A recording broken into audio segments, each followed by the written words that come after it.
বাংলাদেশের সাবেক রাষ্ট্রপতি শহীদ জিয়াউর রহমানের ৪৫তম শাহাদাত বার্ষিকী ও ঈদুল আজহা উপলক্ষে নোয়াখালীর বেগমগঞ্জ অসহায় ও দরিদ্র মানুষের মাঝে খাদ্য বিতরণ কর্মসূচির আয়োজন করা হয়েছে। বুধবার সকালে বেগমগঞ্জ উপজেলার ছয়ানী ইউনিয়নের বেগম খালেদা জিয়া স্মৃতি ট্রাস্টের উদ্যোগে ছয়ানী ইউনিয়নের সাবেক চেয়ারম্যান মোহাম্মদ জামাল উদ্দিনের আয়োজনে নিজ বাড়িতে বেগম খালেদা জিয়া স্মৃতি ট্রাস্টের প্রথম প্রতিষ্ঠাতা ও বাংলাদেশ ফুটবল ফেডারেশনের টেকনিক্যাল কমিটির সদস্য মোহাম্মদ হুমায়ুন কবির চৌধুরী ১৫শত অসহায় গরিব মানুষের মাঝে এই খাদ্য সামগ্রী বিতরণ করেন।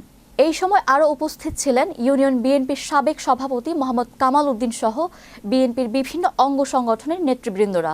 আয়োজকরা জানান, সমাজের অসহায় ও নিম্ন আয়ের মানুষের পাশে দাঁড়ানোর লক্ষ্যে এ ধরনের উদ্যোগ গ্রহণ করা হয়েছে।